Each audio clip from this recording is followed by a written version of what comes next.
Hello everybody, I am Deepika from लर्नो hub, एक ऐसा free learning platform जहां पर आप पढ़ सकते हैं physics, chemistry, maths, biology absolutely for free only at learnohub.com।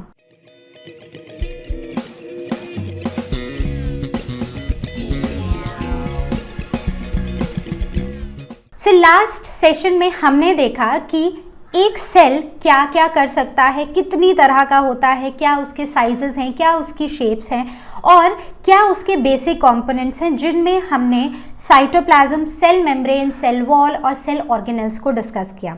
तो आज हम उसी के कंटिन्यूएशन में जितने भी रिमेनिंग टॉपिक्स हैं उनको डिस्कस करेंगे। तो चलिए शुरू करें।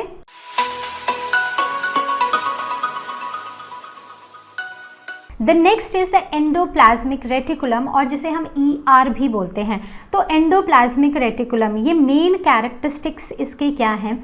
तो ये एक इर्रेगुलर नेटवर्क है। देखो, ये ऐसे एक इर्रेगुलर सा कुछ ऐसे से स्ट्रक्चर्स होते हैं, ठीक है। इर्रेगुलर से आपको कुछ ऐसे स्ट्रक्चर्स देखने को मिलते हैं जो कि डबल मेम्ब्रेन होते हैं। एक तो इनकी जो वॉल है वो डबल मेम्ब्रेन होती है, डबल मेम्ब्रेन टिब्यूल्स होते हैं, और ये कई बार प्लाज्मा मेम्ब्रेन से शुरू होते हैं न्यूक्लियर मेम्ब्रेन तक। तो ऐसा लगता है कि ये प्लाज्मा मेम्ब्रेन और न्यूक्लियर मेम्ब्रेन को जोड़ रहे हैं, या फिर ये प्लाज्मा मेम्ब्रेन की एक्सटेंशन है जो न्यूक्लियर मेम्ब्रेन तक आ रही है। क्लियर? अब ये जो होते हैं ये दो तरह के हो सकते हैं, जैसे कि हमने पढ़ा था स्ट्रक्चर्स में। तो smooth endoplasmic reticulum and rough endoplasmic reticulum. तो स्मूथ में क्या होता है कि राइबोसोम्स नहीं होते हैं, राइट। और रफ में क्या होता है कि राइबोसोम्स होते हैं। सो राइबोसोम्स आर प्रेजेंट, ठीक है। तो अब इसका फंक्शन देख लेते हैं। अब एक और चीज़ जो यहाँ पर बहुत इंपॉर्टेंट है समझना, वो ये है कि अगर आपको एंडोप्लाज्मिक रेटिकुलम को आपको माइक्रोस्कोप के अंदर देखना है तो आप कौन सा माइक्रोस्कोप यूज़ करोगे? तो बहुत सारे बच्चे बोलेंगे कि मैम सिंपल में तो दिखाई नहीं देगा, जो कि बिल्कुल सही है। कंपाउंड में भी नहीं दिखाई देगा। आपको अगर इसको देखना है अच्छे से, इसकी वॉल्स, इसके स्ट्रक्चर को स्टडी करना है, so you need an electron microscope, ठीक है।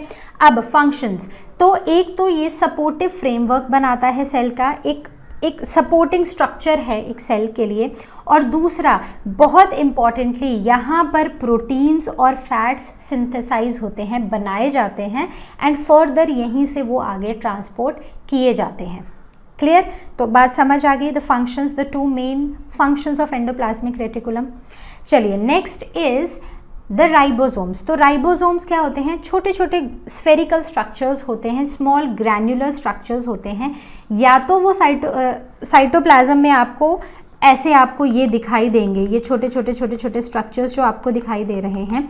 सो आइदर ये ऐसे स्कैटर्ड होंगे साइटोप्लाज्म में, या फिर ये एंडोप्लाज्मिक रेटिकुलम के ऊपर की मेम्ब्रेन से अटैच्ड होंगे। तो जब राइबोसोम्स एंडोप्लाज्मिक रेटिकुलम के ऊपर अटैच हो जाते हैं, उसकी वॉल से अटैच हो जाते हैं, so then that endoplasmic reticulum becomes, क्या बनता है वो? जल्दी से, रफ एंडोप्लाज्मिक रेटिकुलम, ठीक है। Very good. आगे देखें तो अब जैसे हमने एंडोप्लाज्मिक रेटिकुलम पढ़ा था, तो हमने पढ़ा था कि उसकी वॉल जो है वो डबल वॉल्ड होती है, मतलब कि एक ऐसा स्ट्रक्चर है जिसके अराउंड दो वॉल्स हैं, जैसे कि एक प्लांट सेल के अराउंड होती हैं, ठीक है। लेकिन यहाँ पर सिंगल वॉल ही होती है। ये डेंस स्फेरिकल बॉडीज होती हैं जिनके अंदर RNA होता है।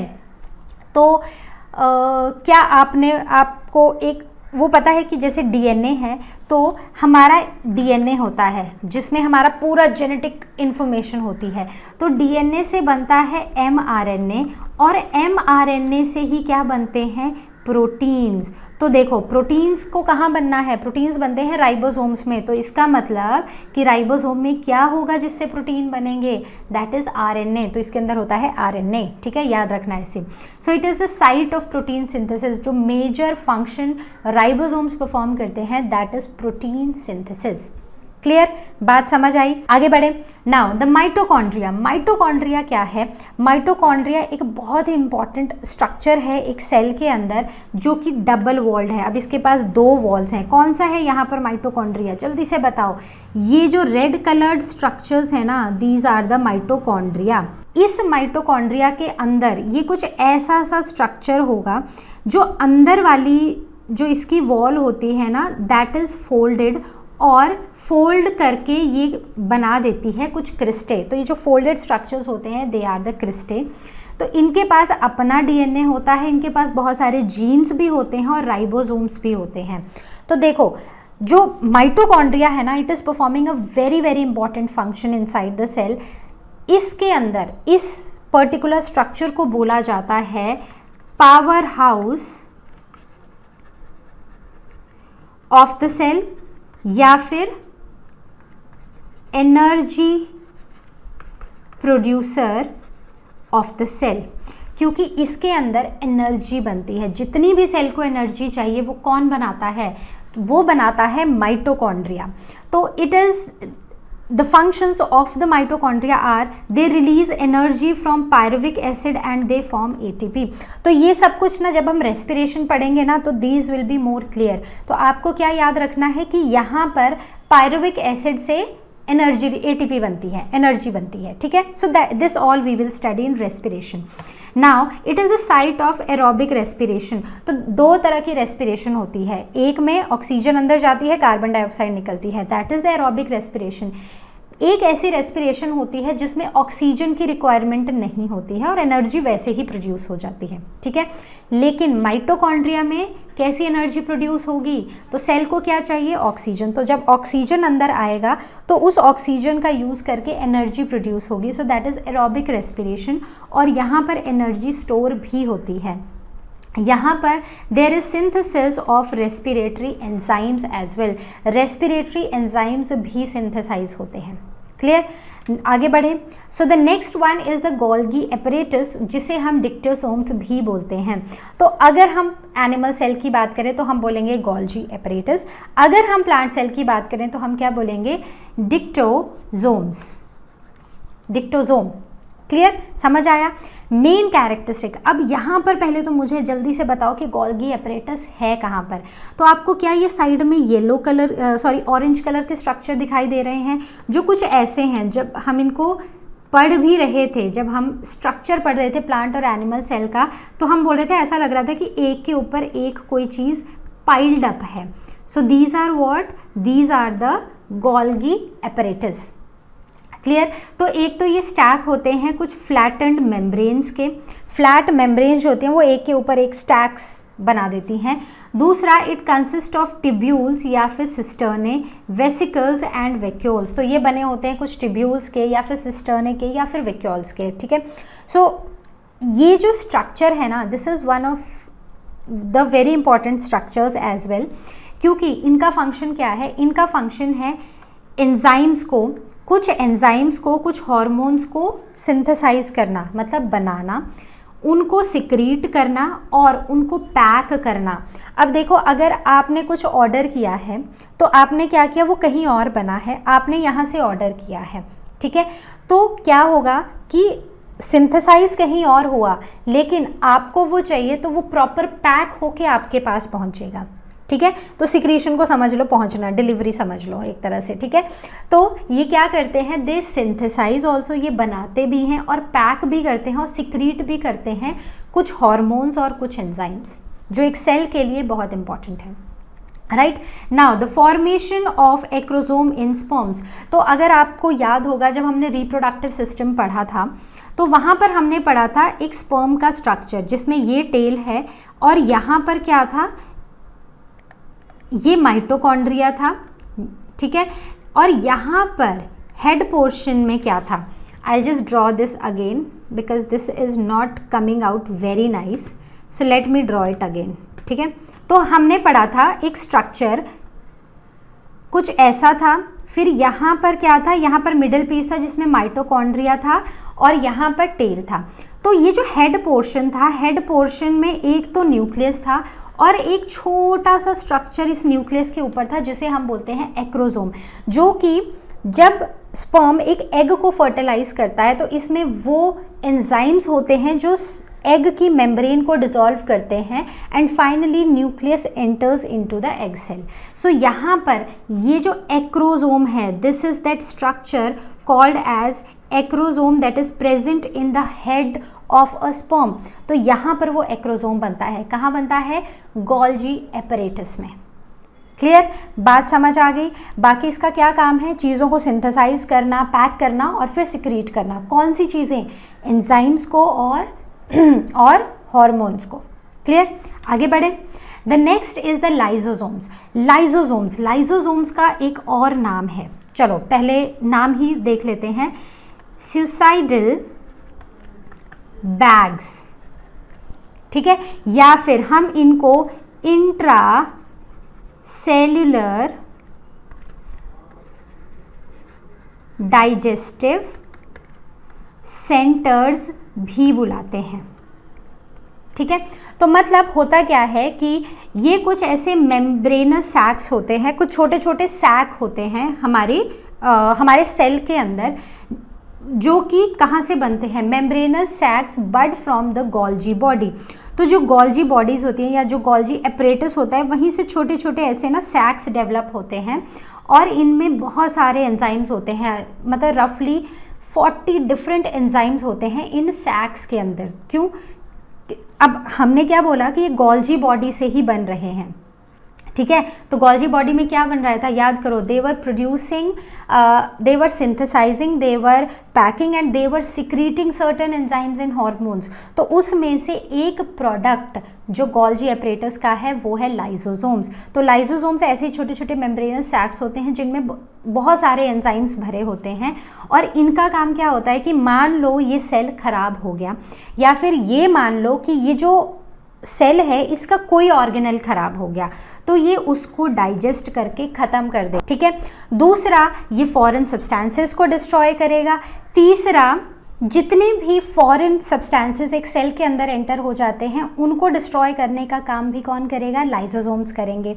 अब एक सेल है जो पुराना हो गया है या फिर वो डैमेज्ड है और रिपेयर नहीं हो सकता, तो उसको अपने ही सेल को डाइजेस्ट करने का काम कौन करेगा? लाइजोसोम्स। इसीलिए इन्हें बुलाते हैं suicidal bags, right. Okay, so the next is it digest cartilage during the bone formation. तो बोन फॉर्मेशन के टाइम पे जो स्पॉन्जी टिश्यू है उसको डाइजेस्ट करने का काम भी करेगा कौन? This lysosome.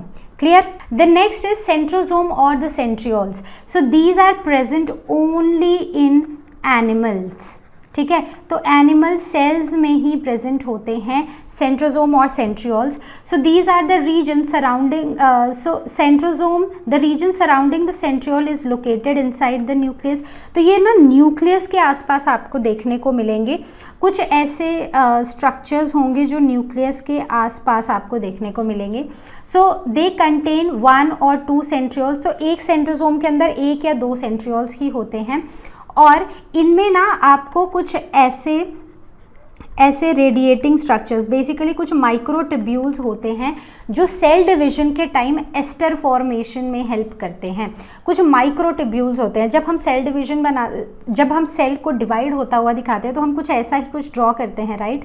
तो सेल डिवीजन के टाइम क्या होता है, ये जो सेंट्रियोल्स हैं they move towards the opposite poles, और वहाँ से हमें ऐसे कुछ एस्टर फॉर्मेशन दिखाई देती है, और फिर यहाँ पर होती है स्पिंडल फॉर्मेशन, जिन स्पिंडल से क्रोमोसोम्स जो हैं वो सेल के अंदर एक जगह पर रहते हैं, ठीक है। तो स्पिंडल्स जो हैं वो एक क्रोमोसोम के सेंट्रोमियर को पकड़ के रखते हैं, राइट।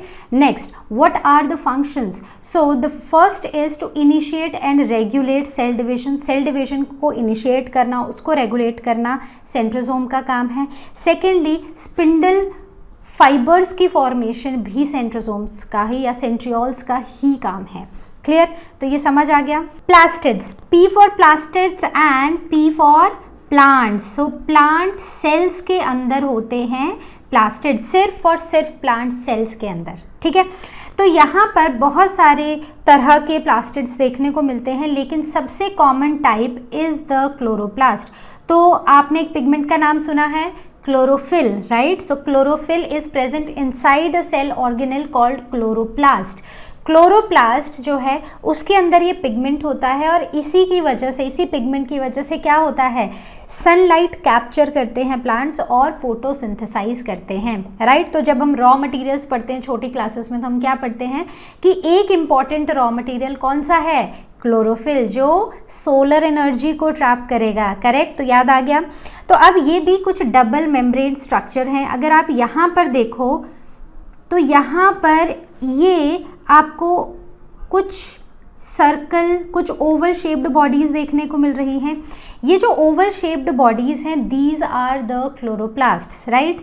तो ये कुछ ऐसी होती हैं और इनके अंदर होता है इनका जो मैट्रिक्स, बेसिकली जो फ्लूइड वाला पार्ट है ना, दैट इज प्रोटीनिशियस, वो प्रोटीन्स का बना होता है, उसमें प्रोटीन्स होते हैं एंड उनके अंदर डीएनए भी होता है। Clear. Now the disc like structure called thylakoids. अब इसके अंदर ऐसे डिस्क लाइक स्ट्रक्चर्स होते हैं जिन्हें हम बुलाते हैं थाइलाकॉइड्स और उन्हीं में होता है क्लोरोफिल। क्लियर। अब इनके फंक्शंस क्या हैं, तो अगर मैं सिर्फ क्लोरोप्लास्ट की पहले बात करूं तो जो क्लोरोप्लास्ट है ना, एक तो ये ग्रीन कलर के प्लास्टिड्स होते हैं और इनका काम होता है सोलर एनर्जी को ट्रैप करना ताकि फोटोसिंथेसिस में वो सोलर एनर्जी यूटिलाइज हो सके। क्लियर। दूसरा, और जो अलग अलग तरह के क्लोरोप्लास्ट हैं तो उसमें से एक है क्रोमोप्लास्ट। क्रोमोप्लास्ट मतलब एक ऐसा प्लास्टिड जो अलग अलग कलर्स देता है, जैसे ये प्रेजेंट होता है फ्रूट्स में और फ्लावर्स में। तो हमने देखा है कि फ्रूट्स में और फ्लावर्स में अलग अलग तरह के कलर्स आते हैं, तो येलो भी होता है, रेड भी होता है, तो अलग अलग तरह के पिगमेंट्स होते हैं इन क्रोमोप्लास्ट्स में। ठीक है। तो जैसे एक ज़ेंथोफिल पिगमेंट होता है जो येलो कलर देता है फ्रूट्स को और फ्लावर्स को, एक कैरोटीन होता है जो फ्रूट्स और फ्लावर्स को ऑरेंज टू रेडिश कलर देता है। Clear. So these are the chromoplast जो फ्लावर्स और फ्रूट्स को कलर देते हैं। The next one, the third one that we are going to talk about is these leucoplasts. So leucoplasts जो होते हैं they are the plastids but they do not give any color. उनका काम है सिर्फ और सिर्फ स्टार्च को स्टोर करना, that's it. क्लियर। अब कुछ ऐसे भी, मतलब ये स्टार्च को भी, प्रोटीन्स को भी, फैट्स को भी काफ़ी सारा स्टोरेज में ही हेल्प करते हैं, लेकिन कुछ ऐसे और पिगमेंट्स हैं जैसे कि एंथोसाइनिन है। ठीक है। तो I will write over here the name. So anthocyanins, ये प्लास्टिड्स के साथ तो एसोसिएटेड नहीं है, मतलब हम इनको प्लास्टिड्स के अंडर तो नहीं लेते हैं कि इसको प्लास्टिड का कोई पिगमेंट काउंट नहीं करते हैं, लेकिन ये हमारे सेल के सैप में, सेल का सैप क्या होता है, वो जो लिक्विड वाला कंटेंट होता है, जो साइटोप्लाज्म है, फ्लूइड वाला कंटेंट होता है, तो एंथोसाइनिन डिसॉल्व हो जाता है सेल सैप में और वहाँ पर red colour, purple colour, blue colour, अलग अलग कलर्स देता है हमारे सेल सैप को। तो इसी एंथोसाइनिन की वजह से फ्रूट्स और वेजिटेबल्स में अलग अलग कलर्स हमें देखने को मिलते हैं, राइट। तो आई होप प्लास्टिड्स आपको क्लियर हुआ है। चलो ले लेते हैं एक सिंपल सा question, name the plastid and the pigment likely to be found in the cells of, तो पेटल्स ऑफ सनफ्लावर। तो सनफ्लावर की पेटल्स कैसी होती है, सोचो सोचो सोचो सोचो, येलोविश, राइट। तो यहाँ पर कौन सा प्लास्टिड होगा, तो क्या क्या पड़ा है, क्रोमोप्लास्ट, क्लोरोप्लास्ट, ल्यूकोप्लास्ट। तो ल्यूकोप्लास्ट तो होगा नहीं, क्लोरोप्लास्ट भी नहीं होगा क्योंकि ग्रीन कलर नहीं है। तो कौन सा प्लास्टिड होगा, यहाँ पर होगा क्रोमोप्लास्ट। और क्रोमोप्लास्ट के अंदर मैंने आपको एक ऐसा पिगमेंट बताया था जो येलो कलर देता है, कौन सा था वो, याद करो, xanthophyll, right. So xanthophyll is the pigment and chromoplast is the plastid. ठीक है। उसके बाद राइप टमेटो, तो जो राइप टमेटो होता है तो वो कैसा होता है, एकदम ऐसे लाल जैसा, तो अगेन ना तो कलरलेस है ना तो ग्रीन कलर का है, तो यहाँ पर भी क्रोमोप्लास्ट होगा। और कौन सा पिगमेंट होगा, तो पिगमेंट मतलब ये रेडिश कलर का है, तो रेडिश कलर के लिए मैंने कौन सा पिगमेंट बताया था आपको, so I told you about carotene. Clear, समझ आ रही है ना बात, जो हमने अभी पढ़ा बस उसी के बारे में हम थोड़े से एग्जाम्पल के साथ कर रहे हैं ताकि आपको याद रहे। Okay, so now the next one is skin of a green mango. Okay, so green mango की बात हो रही है, येलो वाले की नहीं हो रही है। तो यहाँ पर अगर ग्रीन है तो प्लास्टिड कौन सा होगा, क्लोरोप्लास्ट, तो क्लोरोप्लास्ट होगा, तो पिगमेंट तो क्लोरोप्लास्ट वाला ही होगा। कौन सा? क्लोरोफिल। ठीक है, क्लियर हो गया। चलो नेक्स्ट, पटेटो। तो पटेटो का जो प्लास्टिड होता है, पटेटो क्या होता है? पटेटो एक ऐसी कलरलेस सा एक आलू सा इधर उधर हमें हर सब्जी में देखने को मिलता है, राइट। तो ये जो होता है, अगर आपने स्टार्च एक्सपेरिमेंट जो हम छोटी क्लासेस में पढ़ते थे, अगर आपको वो याद हो, तो बेसिकली आलू का जो एक सेल होता है ना, it is rich in starch. आप स्टार्च टेस्ट के लिए you can take potatoes, right. तो बेसिकली यहाँ पर जो प्लास्टिड है दैट इज़ ल्यूकोप्लास्ट, जो किसका काम कर रहा है? जो स्टार्च के स्टोरेज का काम कर रहा है। तो यहाँ पर पिगमेंट कोई भी नहीं है, ठीक है। So there is no pigment and the plastid which is found in the cells of potato is the leucoplast. Clear, समझ आ गई ये बात? आगे बढ़े, चलो तो आगे बढ़ते हैं। Now the state the major functions of the following. तो इनके ना मेजर फंक्शंस आपको मुझे बताने हैं, तो मेरे साथ साथ आप भी बोलेंगे और लिखेंगे। हम सिर्फ कीवर्ड्स लिखेंगे, बाकी we will just explain, I will just explain them to you, ठीक है। तो सबसे पहले है प्लाज्मा मेम्ब्रेन। तो प्लाज्मा मेम्ब्रेन क्या होती है? एक प्लांट सेल में और एक एनिमल सेल में कवरिंग होती है जो सेल के अंदर के कंटेंट को बाहर के कंटेंट से क्या करती है? सेपरेट आउट करती है, ठीक है। तो एक तो ये मेजर फंक्शन हो गया, ठीक है। It separates inner content of the cell from surrounding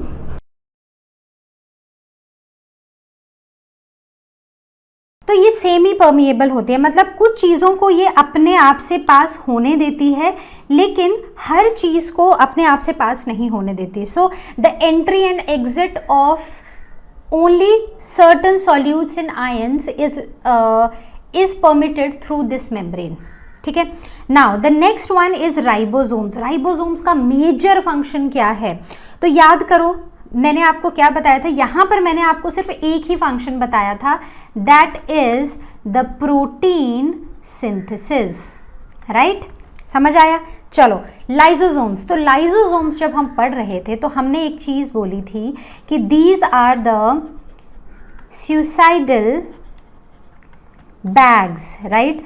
एक सेल में कोई भी फॉरेन पार्टिकल आ जाए या फिर एक सेल खुद ही डैमेज हो जाए, खराब हो जाए, तो वो जो खराब या डैमेज या फॉरेन पार्टिकल है ना, उसको डाइजेस्ट करने की कैपेबिलिटी कौन रखता है? लाइजोसोम्स। तो बेसिकली ये एक क्लीनिंग करते हैं हमारे सेल की, ठीक है। दूसरा है mitochondria. So mitochondria are the power house of the cell. तो यहाँ पर क्या होता है? यहाँ पर एनर्जी की प्रोडक्शन होती है जो पूरे के पूरे सेल के लिए बहुत इंपॉर्टेंट है। तो किसी को भी काम करना है, मुझे भी अगर काम करना है, आपको भी अगर काम करना है, so we all need energy, right. तो सेल के लिए ये एनर्जी बनाने का काम कौन करेगा? Mitochondria. The next one is Golgi apparatus. तो गोल्जी एपरेटस याद करो, गोल्जी एपरेटस क्या कर रहा था? तो गोल्जी एपरेटस में हमने पढ़ा था कि ये सिंथेसिस करता है, ठीक है, फिर ठीक है उसी को पैक कर देगा, उसको पैक करने के बाद उसको सिंथेसाइज करेगा, फिर उसी सामान को पैक करेगा और फिर उसको सिक्रीट आउट कर देगा। तो ये कौन सी चीज़ें थी जिनको ये सिंथेसाइज कर रहा है, फिर पैक कर रहा है, फिर उसको भेज दे रहा है? वो कौन सी थी? So they were the enzymes and hormones, right. तो इसी से एक और चीज़ कनेक्ट करें जो हमने पढ़ा था। तो क्या क्या क्या डिस्कस किया था हमने कि गोल्जी एपरेटस जो है उससे एक सेल ऑर्गेनल और निकलता है। कौन सा था वो? Those were the lysosomes. तो लाइजोसोम्स जो हैं वो बेसिकली इन्हीं गोल्जी एपरेटस से निकलते हैं और इन लाइजोसोम्स में होते हैं अराउंड 40 डिफरेंट डाइजेस्टिव एंजाइम्स जो वेस्ट प्रोडक्ट को, जो सेल को डाइजेस्ट करने की कैपेबिलिटी रखते हैं, राइट। Cell inclusions. तो सेल इंक्लूजन्स, इंक्लूजन मतलब कोई एक चीज़ जो इंक्लूडेड है किसी भी स्ट्रक्चर के अंदर। जैसे अगर हमने यहाँ पर सेल इंक्लूजन्स हम बोल रहे हैं, so it means there are certain substances, certain से न्यूट्रिएंट्स, पिगमेंट्स और certain structures which are included in the cell but these are non living. ठीक है, तो जो सेल इंक्लूजन्स होते हैं दे आर नॉन लिविंग। तो दो तरह के सेल इंक्लूजन्स हम पढ़ेंगे, first is the granules and second is the vacuoles. तो ग्रैन्यूल्स, तो अगर आप साइटोप्लाज्म में देखो ना तो छोटे छोटे ग्रैन्यूल्स होते हैं, छोटे छोटे स्ट्रक्चर्स होते हैं, छोटे छोटे structures, the small particles in the cytoplasm. और इन पार्टिकल्स में क्या होता है, दे कंटेन फूड मटेरियल, इसमें स्टार्च, ग्लाइकोजन या फैट्स, ऐसे कुछ स्टोर्ड फूड मटेरियल होता है। दूसरे तरह के सेल इंक्लूजन्स हैं वैक्यूल्स। सो वैक्यूल क्या है, वैक्यूल एक क्लियर स्पेस है साइटोप्लाज्म में। तो अगर आप माइक्रोस्कोप के थ्रू देखोगे ना तो आपको एक क्लियर सा स्पेस दिखाई देगा इनसाइड द प्लांट सेल। तो वो जो बड़े बड़े क्लियर स्पेसेस होते हैं प्लांट सेल में और एनिमल सेल में छोटे छोटे होते हैं, ये बहुत माइन्यूट होते हैं या कई बार एब्सेंट भी होते हैं। तो these are the clear spaces in the cytoplasm, they are filled with water and various substances in solution। मतलब solution form में ना यहाँ पर पानी में बड़ी सारी चीज़ें हैं जो मिक्स करके रखी हुई होती हैं। तो बेसिकली इसमें भी वही न्यूट्रिएंट्स, वाटर, ये सब स्टोर्ड फूड होता है एक तरह से। तो अगर हम प्लांट्स की बात करें तो प्लांट्स में ये बड़े बड़े वैक्यूल्स, बड़े बड़े स्ट्रक्चर्स होते हैं जो कई बार एक सेल का अराउंड 90% स्पेस ले लेते हैं इनसाइड द सेल और इन द साइटोप्लाज्म। दूसरे आते हैं एनिमल सेल्स। तो एनिमल्स में वैक्यूल्स बहुत प्रोमिनेंट नहीं होते हैं, इनका साइज बहुत छोटा होता है और कई बार ये भी देखा गया है कि ये होते ही नहीं हैं सेल में। क्लियर? तो सेल इंक्लूजन्स क्लियर हो गए, आगे बढ़े। अब आता है एक बहुत ही इंपॉर्टेंट स्ट्रक्चर एक सेल का, और वो कौन सा है? जो हमने सब कुछ पढ़ लिया, सेल ऑर्गेनेल्स भी पढ़ लिए, बट एक बड़ी ही इंपॉर्टेंट चीज़ हमसे रह गई, वो है न्यूक्लियस। तो न्यूक्लियस अगर आप देखोगे तो काफ़ी प्रोमिनेंटली दिखाई देता है एक प्लांट और एनिमल सेल में। और अगर आप एनिमल सेल की बात करो ना तो जो सबसे बड़ा स्ट्रक्चर आपको देखने को मिलेगा वो न्यूक्लियस ही होता है। क्लियर? तो it is the largest cell organelle, तो सबसे बड़ा सेल ऑर्गेनल है nucleus. Then it is small, अगर हम वैसे देखें तो ये स्मॉल है, छोटा सा गोल सा एक डेंस मास है। लेकिन अगर हम इसको बाकी सब सेल ऑर्गेनल से कंपेयर करें so this is the largest cell organelle. Clear? तो अगर जब हम इसको माइक्रोस्कोप के थ्रू देखते हैं सो हमें ये एक छोटा सा गोल सा एक स्ट्रक्चर देखने को मिलता है। Now it is the most important part of the cell, काफ़ी डेलिकेट भी है और काफ़ी इम्पॉर्टेंट भी है। तो क्यों इम्पॉर्टेंट है ये सारी चीज़ें हम धीरे धीरे डिस्कस करेंगे। तो ये भी एक डेलिकेट, इसके अराउंड एक न्यूक्लियर मेम्ब्रेन है। जो न्यूक्लियस होता है सेल के अंदर, इस न्यूक्लियस की मेम्ब्रेन को हम बुलाते हैं न्यूक्लियर मेम्ब्रेन।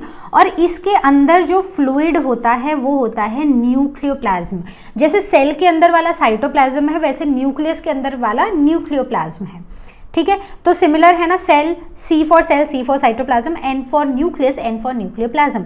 तो जस्ट रिकॉल, जब हमने पढ़ा था तो मैंने आपको ये बताया था कि न्यूक्लियोप्लाज्म एक कैसा स्ट्रक्चर है, क्या ये लिविंग है या नॉन लिविंग है। जस्ट रिकॉल, तो हमने ये नॉन लिविंग स्ट्रक्चर्स के अंडर पढ़ा था। ओके, नाउ न्यूक्लियर मेम्ब्रेन्स जो होती हैं उनमें छोटे छोटे पोर्स होते हैं। ठीक है, न्यूक्लियर मेम्ब्रेन कभी भी कॉन्टिन्यूस नहीं होती है, उसमें मतलब एकदम स्मूथ नहीं होती है, उसमें होते हैं छोटे छोटे छोटे छोटे पोर्स।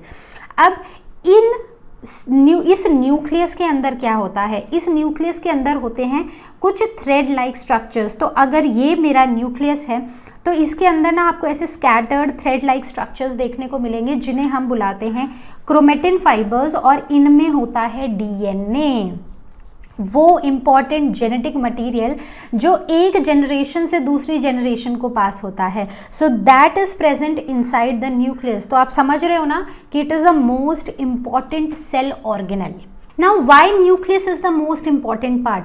तो न्यूक्लियस एक तरह से पूरे सेल की एक्टिविटीज़ को रेगुलेट करता है।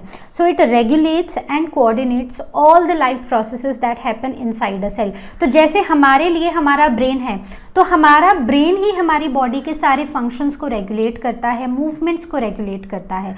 अगर मान लो किसी की भी बॉडी में अगर शुगर का लेवल बढ़ गया ब्लड में तो ब्रेन ही बताएगा कि शुगर का लेवल बढ़ चुका है और अब ये पर्टिकुलर हार्मोन सिक्रीट होना है, तो वो सिग्नल जाएगा हमारे एक पर्टिकुलर ऑर्गन को या ग्लैंड को कि ये सिक्रीट करो, ये इस हार्मोन को सिक्रीट करो ताकि शुगर लेवल्स कंट्रोल में आ जाएं। सो सेम कुछ वैसा ही काम कौन करता है? Nucleus. So it regulates and coordinates the life processes of the cell. तो it is just like we have brain. तो अगर हमारी बॉडी से ब्रेन को हटा दिया जाए so we'll be dead, right? Same अगर सेल के अंदर से न्यूक्लियस को हटा दिया जाए तो cell will be dead. Clear? Next, it plays an important part in cell division. Then it contains certain factors जिन्हें हम genes भी बुलाते हैं, जो हेरिडिटी डिटर्मिन करते हैं। मतलब जो हमसे या हमारे पेरेंट्स से हमें जो जीन्स पास हुए हैं, so they are present inside the nucleus. कई बार हमें ऐसे सेल्स देखने को मिलते हैं जिनमें न्यूक्लियस हमें बहुत अच्छे से दिखाई देता है। कुछ हमें ऐसे सेल्स देखने को मिलते हैं जिनमें न्यूक्लियस बहुत क्लियरली डिफाइंड नहीं होता है। तो इसी के बेसिस पर हमने सेल्स को डिवाइड किया है दो तरीकों से, दो टाइप्स में। पहला है प्रोकैरियोटिक सेल और दूसरा है eukaryotic cell. So word pro, so pro means primitive, right? So pro means primitive and eu means true. Karyotic, so karyotic word has come from karyon which means nucleus. तो एक ऐसा cell जिसमें nucleus well defined नहीं है, आपको clear boundaries nucleus की नहीं देखने को मिल रही हैं। So those are the prokaryotic cells where nucleus is not well defined, और ऐसे न्यूक्लियस को हम न्यूक्लियोइड बुलाते हैं। क्लियर? दूसरे तरह के सेल्स जिनमें आपको एक वेल डिफाइंड न्यूक्लियस देखने को मिलता है जिसके अराउंड न्यूक्लियर मेम्ब्रेन है, तो ऐसे सेल्स को हम बुलाते हैं eukaryotic cells. Clear? Next is the length of the DNA. तो हमने पढ़ा है कि एक न्यूक्लियस के अंदर डीएनए होता है, तो अगर आप प्रोकैरियोटिक सेल देखोगे तो उसके अंदर ना एक सिंगल लेंथ डीएनए होता है। मतलब डीएनए होगा ऐसे, ठीक है, एक सिंगल लेंथ का, कोई ब्रेक्स नहीं, कुछ नहीं, एक सिंगल थ्रेड समझ लो। वहीं पर अगर यूकैरियोटिक सेल आप देखोगे तो यूकैरियोटिक सेल में जो जेनेटिक मटेरियल होता है जिसमें डीएनए होता है, so they are called as the chromosomes, और वो बहुत सारी सेवरल लेंथ्स के होते हैं, बहुत सारे हमें देखने को मिलते हैं। ठीक है? So we see something like this. Clear? अब ये सिर्फ ऐसे ही सिर्फ एक डीएनए ही नहीं होगा, लेकिन ये जो थ्रेड्स होंगे, ये जो डीएनए होगा ना, ये जो क्रोमैटिन मटेरियल होगा, ये कॉइल्ड होगा अराउंड सर्टेन प्रोटीन्स। तो मान लो कि ये एक प्रोटीन है, तो इस प्रोटीन के अराउंड ये पूरा का पूरा क्रोमैटिन मटेरियल कॉइल्ड होगा। ठीक है? अब अगर प्रोकैरियोटिक सेल की बात करें तो प्रोकैरियोटिक सेल में जो राइबोसोम्स होते हैं वो छोटे छोटे होते हैं, वहीं पर यूकैरियोटिक सेल में राइबोसोम्स थोड़े बड़े साइज के होते हैं। देन सेल ऑर्गेनेल्स, तो प्रोकैरियोटिक सेल जब भी आप देखोगे आपको कोई सेल ऑर्गेनेल देखने को नहीं मिलेगा, लेकिन यूकैरियोटिक सेल अगर आप देखोगे तो उसमें बहुत सारे सेल ऑर्गेनल्स आपको देखने को मिलेंगे। तो क्या आप मुझे बता सकते हो कि अभी तक जितना हमने पढ़ा है, लास्ट सेशन से अभी तक, क्या आप बता सकते हो कि हमने कौन सा सेल पढ़ा है? तो यू आर राइट, हमने पढ़ा है यूकैरियोटिक सेल। ठीक है? क्योंकि हमने तो भाई वेल डिफाइंड न्यूक्लियस, भाई सेल देखा और न्यूक्लियस हमें अलग दिखाई दिया। हमने बहुत सारे सेल ऑर्गेनेल्स भी देखे। So this is a eukaryotic cell. कुछ एग्जाम्पल्स देखते हैं, जैसे बैक्टीरिया है।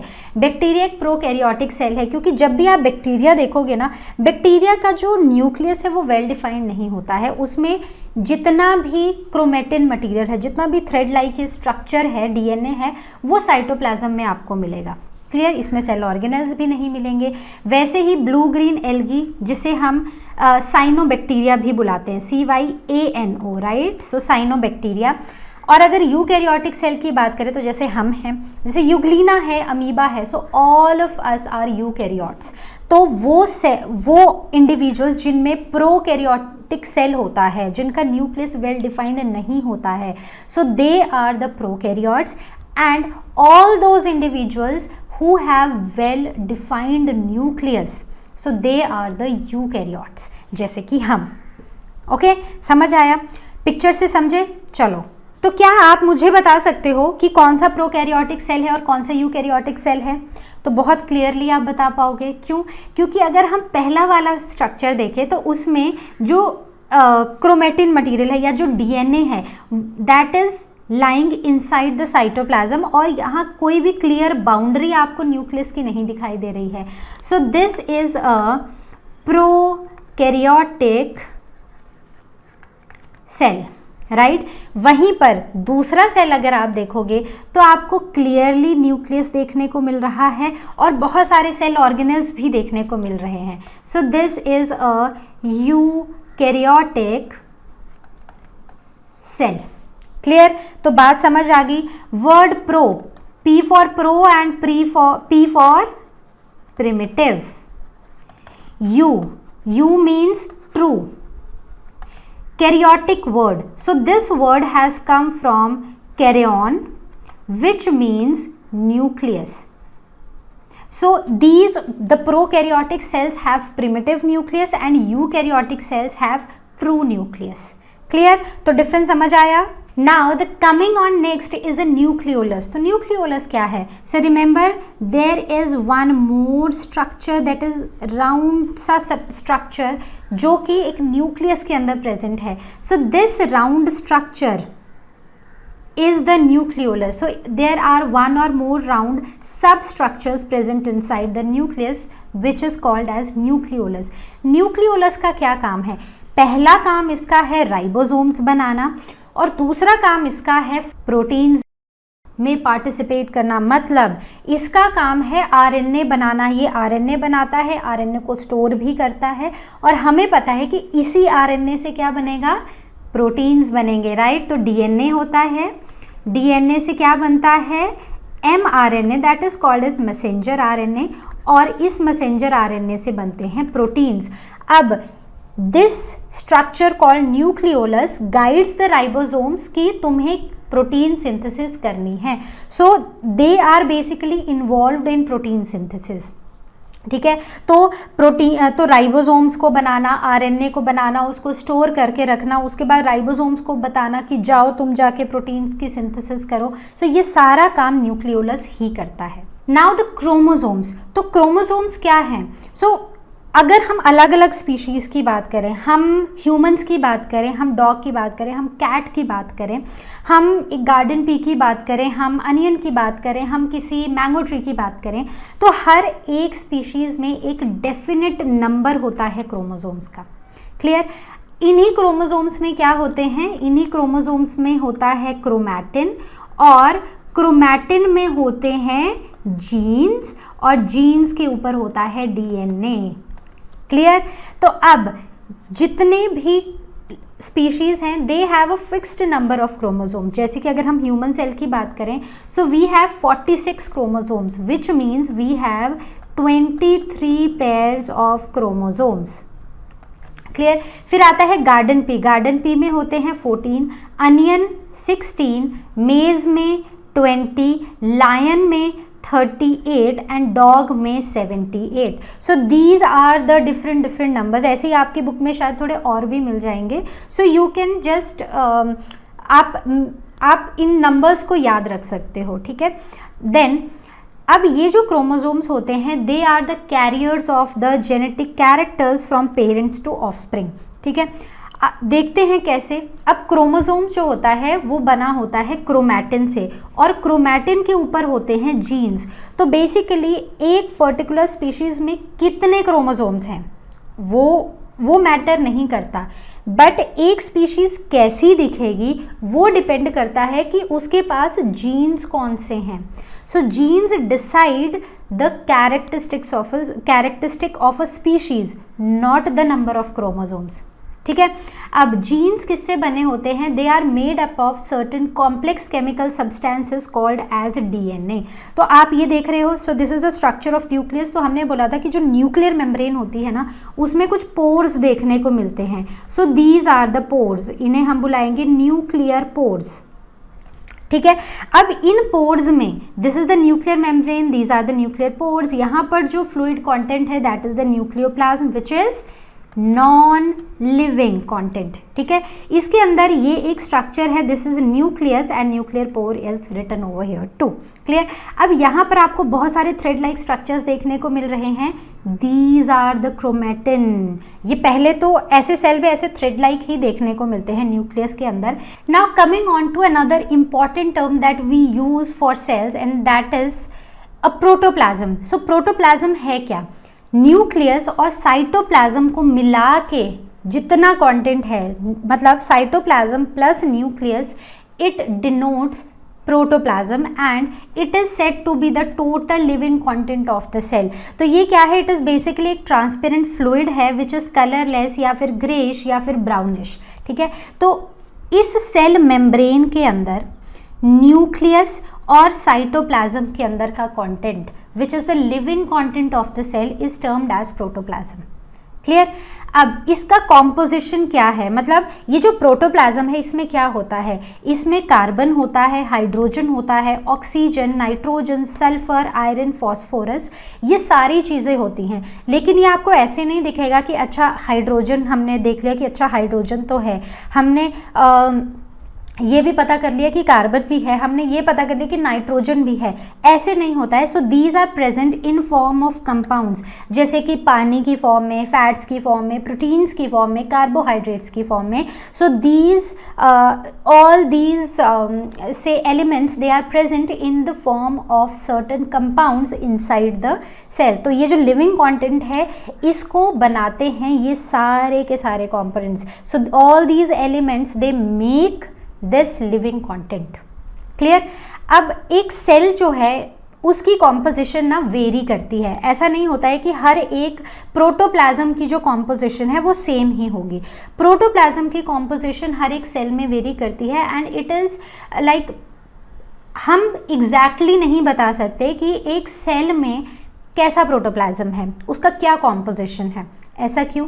क्योंकि जैसे ही हम उस प्रोटोप्लाज्म को सेल से बाहर निकालेंगे that will be like a dead एक एंटिटी, राइट। तो उसके अंदर का जो कॉम्पोजिशन है उसको बताना through experiments is not at all easy, but this one is very sure कि जो कॉम्पोजिशन होता है अलग अलग सेल्स के प्रोटोप्लाज्म का दैट वेरीज, क्लियर। तो आई होप ये बात समझ आ गई।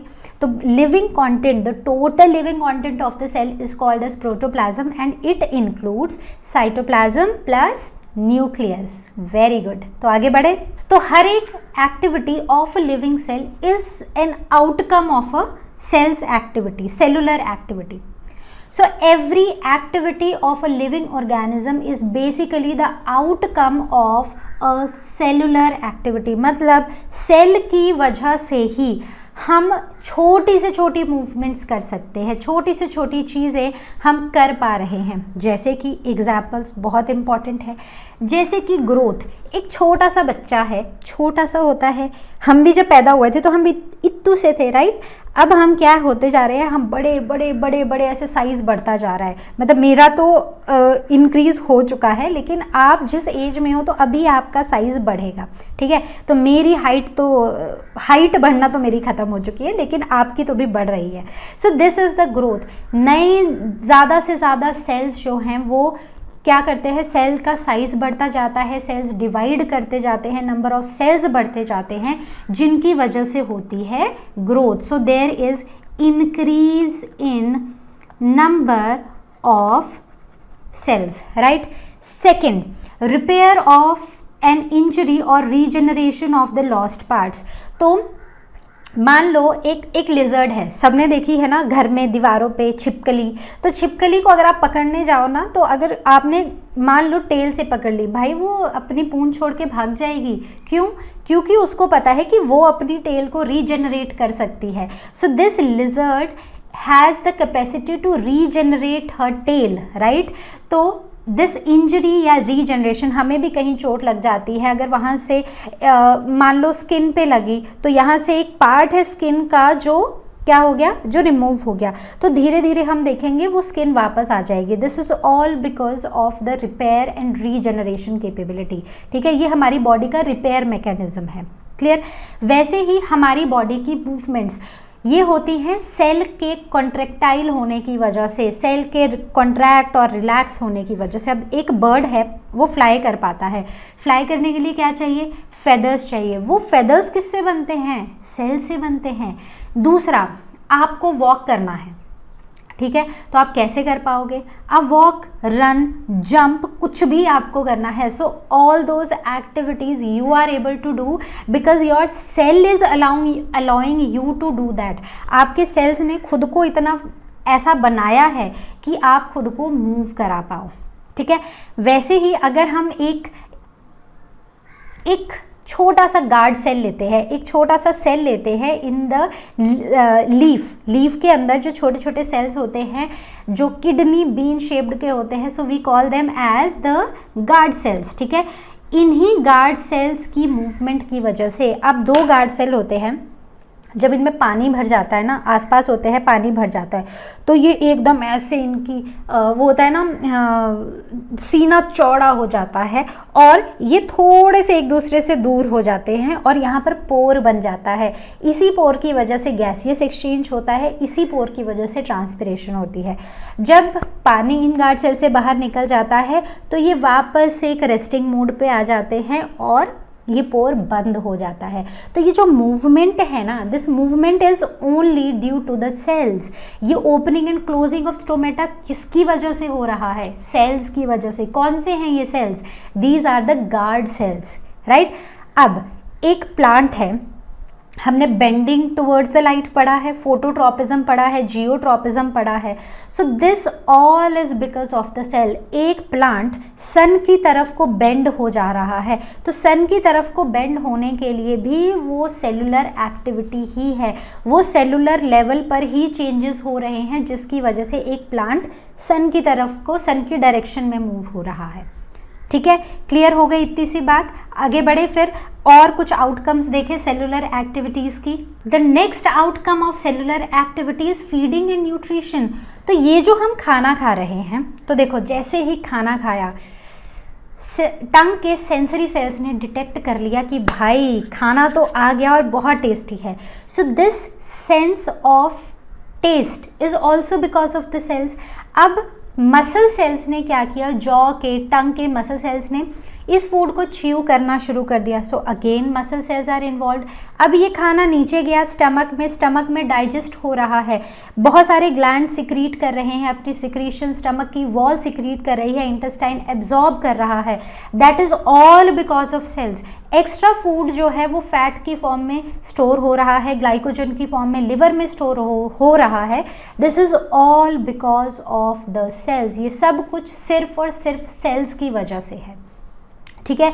तो खाने को टेस्ट करना, खाना, digestion, absorption, secretion of certain enzymes is all because of the cellular activities, ठीक है। समझ आई इतनी सी बात। Next is the circulation of blood. तो ब्लड सर्कुलेट हो रहा है, तो हार्ट से ब्लड जो है वो डिफरेंट बॉडी पार्ट्स में जा रहा है, लंग्स में जा रहा है। तो यहाँ पर हार्ट के मसल्स काम कर रहे हैं, कॉन्ट्रैक्ट और रिलैक्स कर रहे हैं, जिसकी वजह से हार्ट में ब्लड आ रहा है और हार्ट से बाहर ब्लड जा रहा है। So this is all happening because of the heart muscles और मसल टिश्यूज। तो मसल टिश्यूज किससे बने हैं, सेल से ही तो बने हैं, राइट।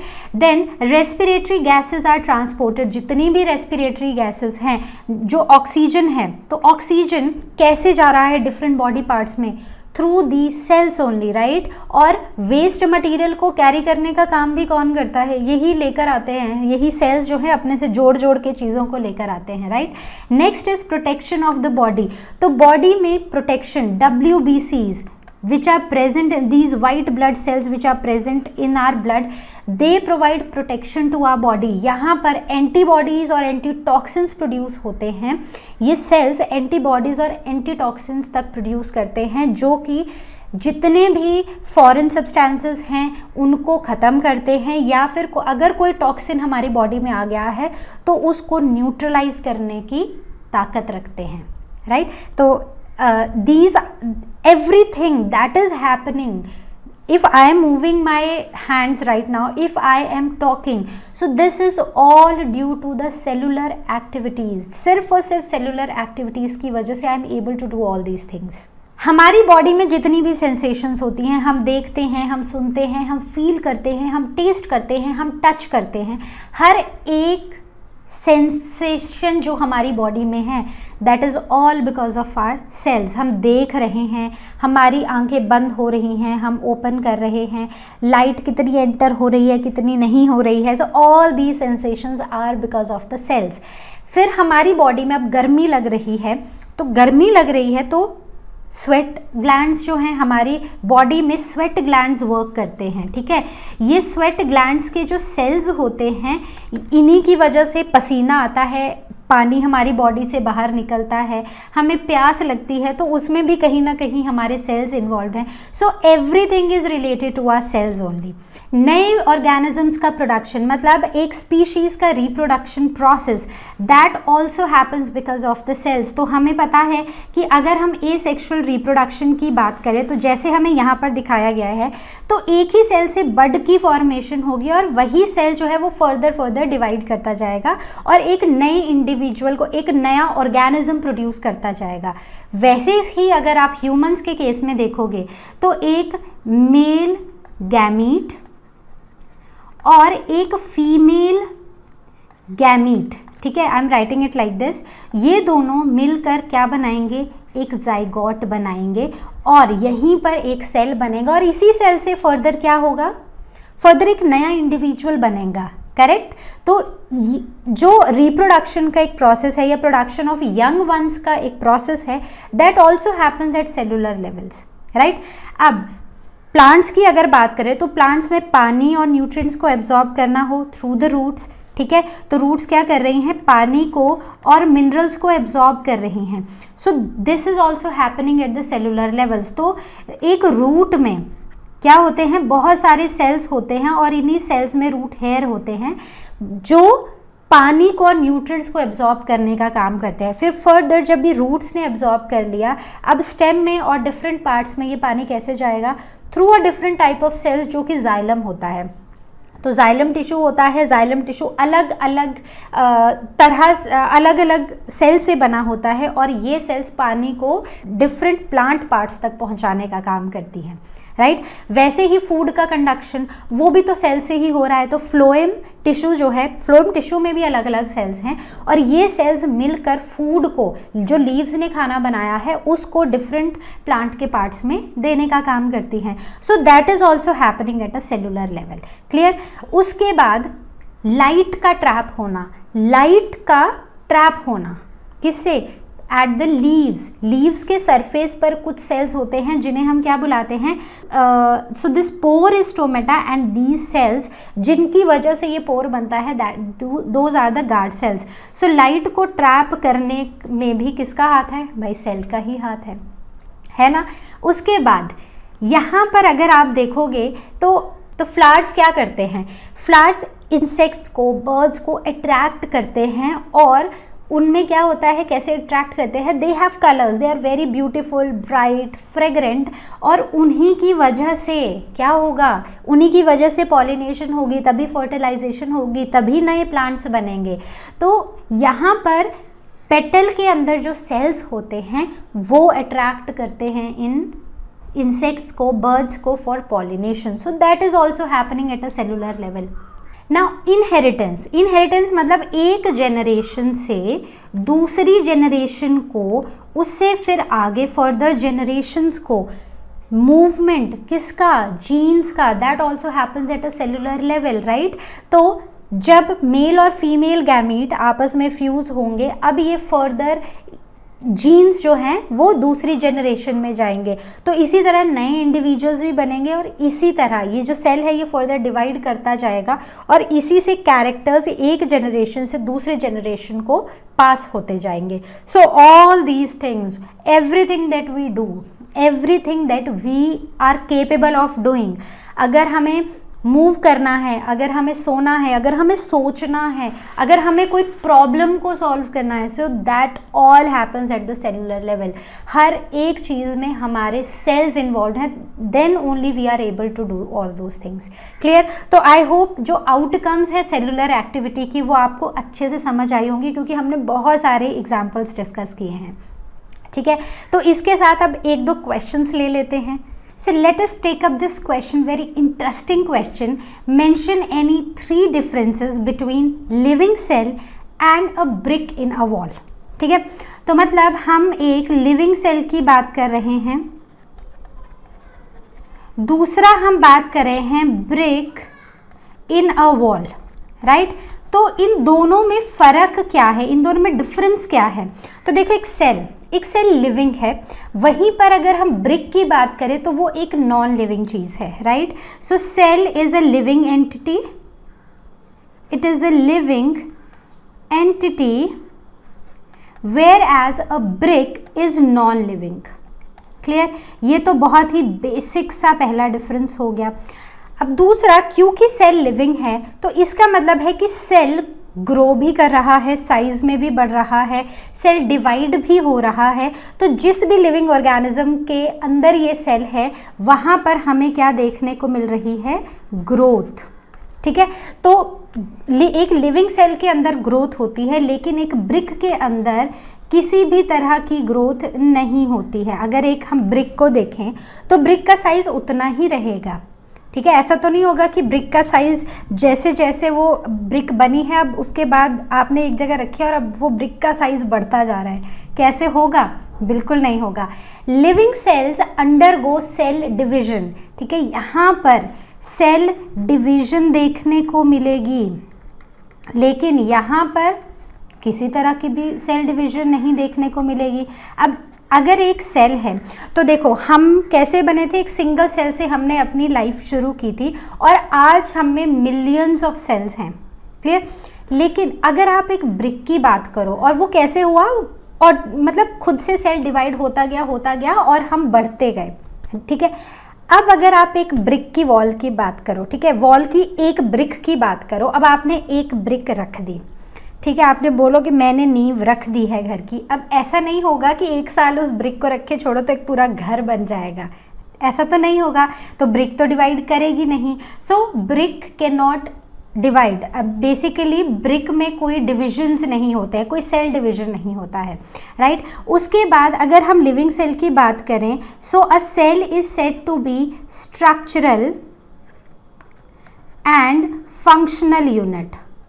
कैसा है, structural and functional unit of life, whereas a brick in a wall is just the structural unit. तो क्या आप इसमें डिफरेंस समझ सकते हो कि एक सेल जो है, तो एक बॉडी, एक सेल एक ऑर्गेनिज्म को शेप भी दे रहा है, एक स्ट्रक्चर भी दे रहा है और उसके लाइफ प्रोसेसेस भी परफॉर्म कर रहा है.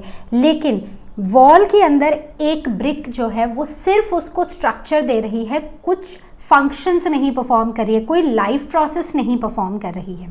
Clear, so these were the differences between cell wall and a brick wall, sorry, cell, living cell and brick in a wall.